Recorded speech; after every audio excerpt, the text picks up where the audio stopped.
Mas sobre esse time principal, Dieguinho, algumas coisas que eu queria saber de você. A gente falou muito no pós-jogo ontem, mas acho importante a gente frisar aqui. Primeiro, Payet, diferenciado demais. A gente vê que a movimentação dele mudou pra caramba. É um cara que é incontestável que tem que ser titular desse time. E deixando ele livre ali, cara, ele podendo ir pra ponta, vindo pro meio, etc., com liberdade para criar, é um cara que vai ajudar demais ali. E outras coisas que eu vi muito, que mexeram, eu acho que vai mudar muito a cabeça do Ramon Dias. O Léo Pelé, cara, ele pode jogar na esquerda, pode jogar de zagueiro, é um ótimo jogador, muito contestado muitas vezes, mas eu gosto bastante dele. E o João Vitor, para mim, vai ser titular dessa zaga, cara. Eu vi algumas pessoas criticando ele, mas não entendo por quê. São os primeiros jogos, não fez nada demais, mas mostrou muito seguro. O que você chama, que chamou a atenção para você desse elenco titular aí do Vasco da Gama, Dieguinho? Cara, me agradou demais a formação com 3 zagueiros. Eu não costumo curtir muito esse tipo de formação. A gente, como brasileiro, não está habituado muito a ver nosso time jogando assim. A gente teve o São Paulo multicampeão ali na virada dos anos 2000, do tricampeonato brasileiro, jogando com 3 zagueiros. Muricy, se eu não me engano, Paulo Autuori também, mas quem cá se for legal os 3 zagueiros, ele foi, desculpa, o Muricy, Breno, André Dias, Fabão, né? O Pirulito também, Alex Silva, rodou aquela zagueirada lá com 3 zagueiros e o São Paulo naquele período era imbatível. Eu acho que esse sistema de 3-5-2 ele potencializa as peças que nós temos hoje no elenco. E a contratação do João Vitor e do Rojas, para mim, foi já pensada no sistema de 3 zagueiros. Por quê? Vamos voltar para o ano passado.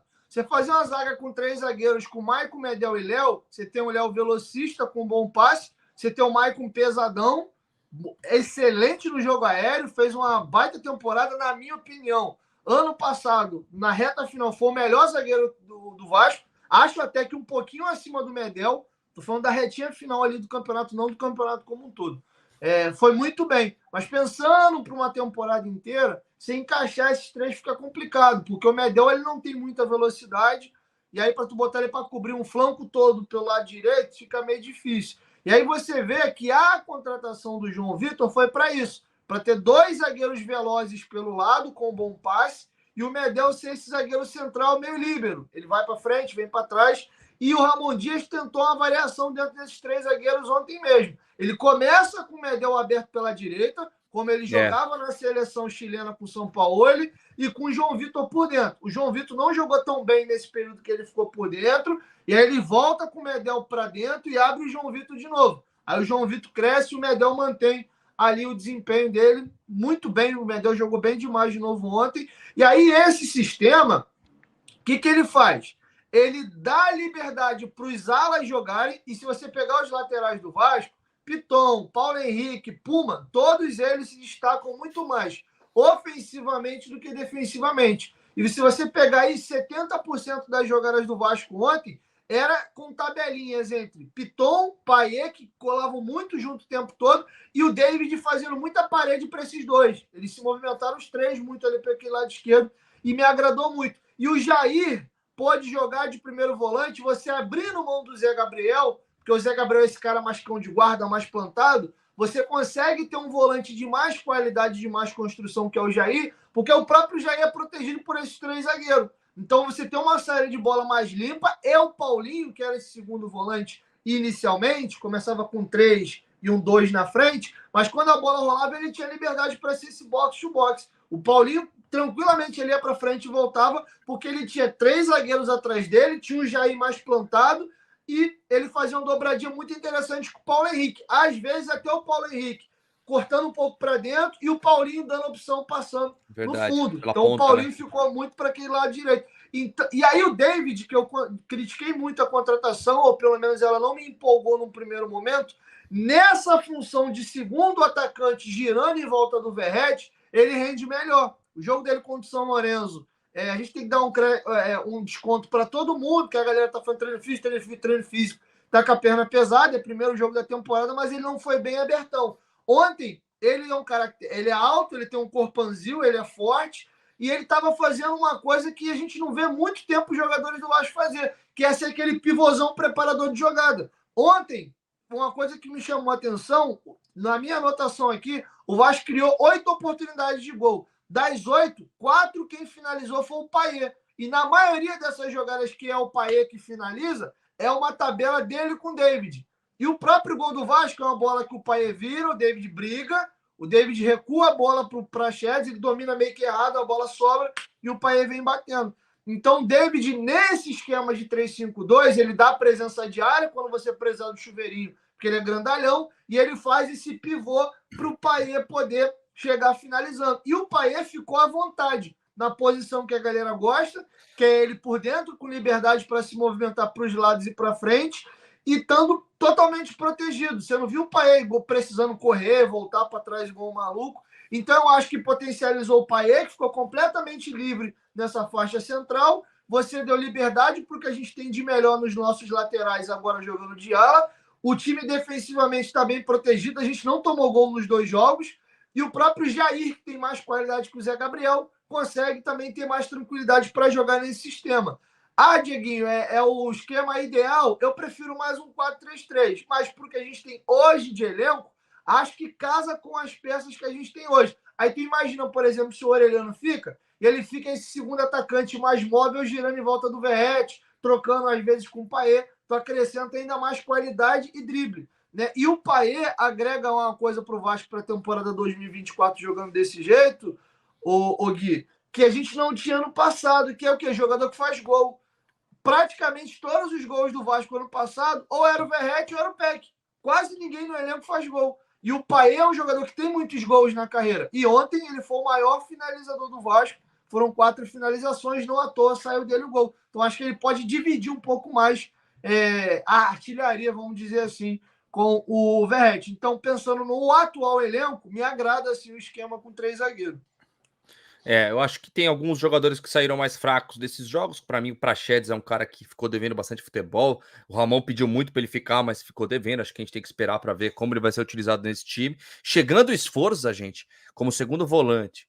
Se sair mesmo o Marlon Gomes, Sforza deve ser titular desse time, viu? Então, por isso mesmo que o Capasso deve sair até para ter vaga de estrangeiro nessa equipe aí. Ó, o Fábio tá falando, eu quero saber quando vão chegar os jogadores para serem titulares, porque até agora só aposta, manda o Fábio. Cara, o Cleiton também tá mandando. Pô, esse time, quem fala que esse time é bom não pode ser vascaíno. Ô, Cleiton, na boa, assim, por exemplo, cara, você olha o time do Vasco hoje, pensando no segundo turno do ano passado, começando uma temporada com o Ramon Dias, desculpa, mas o time é bom sim, e eu creio que não vai sofrer no Campeonato Brasileiro, mas precisa de contratações, principalmente para conseguir, de repente, briscar uma Libertadores da América, algo mais. Entendeu? Precisa de contratação, tem que vir, e se sair mesmo o Marlon Gomes. Inclusive, vou colocar o vídeo que eu até pedi pro Dieguinho, né, mandar para mim, do nosso querido Medel, né, pedindo reforço, né, Dieguinho? Deixa eu pegar aqui, deixa eu compartilhar a tela. Que eu achei interessante, cara, porque isso não é tão comum, né, o Dieguinho? A gente vê um jogador pedindo, né, para vir reforços. Cadê? Peraí, cara, apresentar. Arquivo de vídeo, aqui achei. Olha só, pessoal.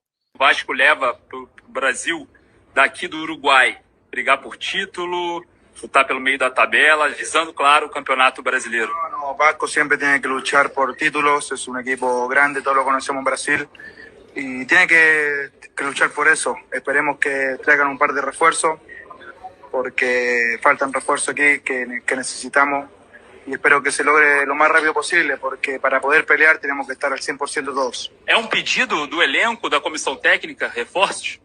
Sí, y se nota que falta unos 2 o 3 refuerzos, espero que se logre. El cuerpo técnico lo ha pedido y espero que lo traigan, porque lo necesitamos y obviamente hay que luchar por todo. Bom, e para mim, Dieguinho, o que isso fica claro? Alguns indícios do que eu achei do primeiro jogo, principalmente do Ramon Dias, dando até um toque, mais ou menos, para 777, ó, deixando um recado, fala, ó, eu tô usando o Pumita como primeiro volante aqui, cara, isso não pode, entendeu? Então, por isso que eu acho que isso já é algo, o Medel é um líder do grupo, isso é óbvio, fato, ele, o Léo Pelé, etc, existem líderes nesse grupo aí, com certeza o Medel é um deles. E, cara, é o que eu falo aqui, e até eu concordo com vocês, gente, que precisa de reforço.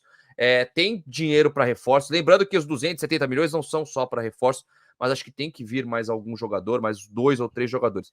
Mas isso é um recado, é um pedido do Ramon também, tá, gente? Isso é um pedido dele, ele tá cobrando a 777 por mais reforços. Até porque, Dieguinho, por mais que não sofra no Campeonato Brasileiro, eu creio que não vá sofrer mesmo com esse time de agora esse ano. Por isso que eu acho que tem que vir mais reforço para, de repente, ir mais longe na Copa do Brasil. Isso é dinheiro em caixa também. Mas são 2 pontos. Precisa de reforço, mas ao mesmo tempo, o próprio Medel falou, 1, 2, 3 reforços bons já fecham esse grupo, cara. Mas tem que ser cara para chegar e brigar por posição. O que você achou dessa fala do Medel? Achei muito legal, cara. Primeiro, teve uma mensagem aqui, achei até legal, e eu reclamo muito disso. A gente tem que dar crédito quem faz o trabalho. Esse corte de vídeo, você pode ver que ele está editado, está com a frase em cima, chegou no WhatsApp. Eu não sei de quem é, a voz não me é estranha. E teve um inscrito aqui no chat que falou que é do canal do Mário Coelho. Então vamos dar os créditos aí. Parece que foi um trecho de live que alguém gravou a tela, editou e jogou algo em cima. Então vamos dar os créditos lá ao Mário Coelho. Parabéns lá, então, por ter feito participado da Zona Mista e ter gravado a live lá.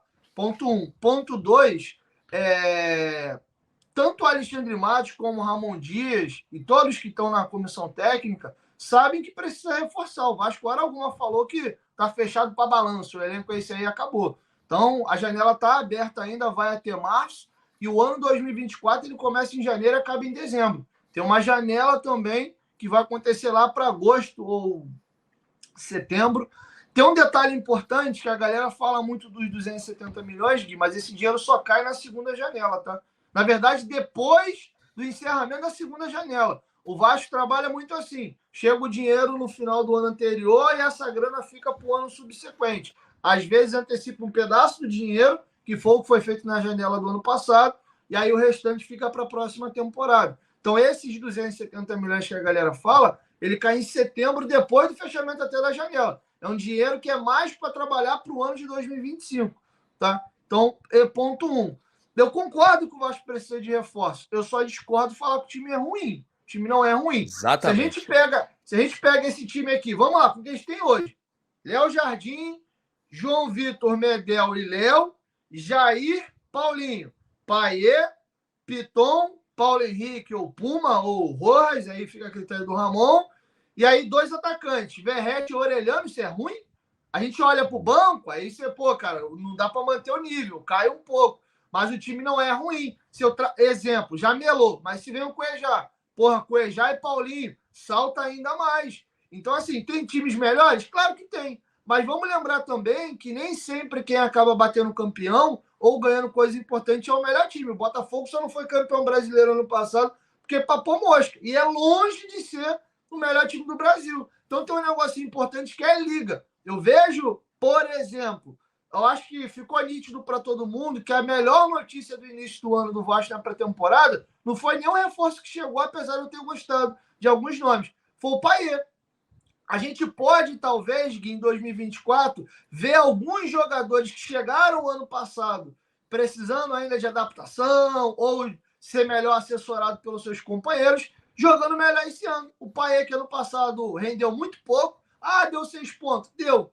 Mas não à toa que ele rendeu pouco, ele era reserva 90% dos jogos. Teve jogo que ele nem entrou. Esse ano é Paier mais 10. O cara tá magro, tá fino, você vê que tecnicamente ele é muito diferente. O Paier do ano passado não me interessa, não me agrada. Tanto que eu até falei uma vez, por mim, se for esse o Paier daqui até o final do contrato, eu devolvo, cara, porque eu não posso pagar 1 milhão e pouco pro cara ficar no banco, acima do peso, acrescentando pouco. Esse Paier é um dos melhores meias do futebol brasileiro.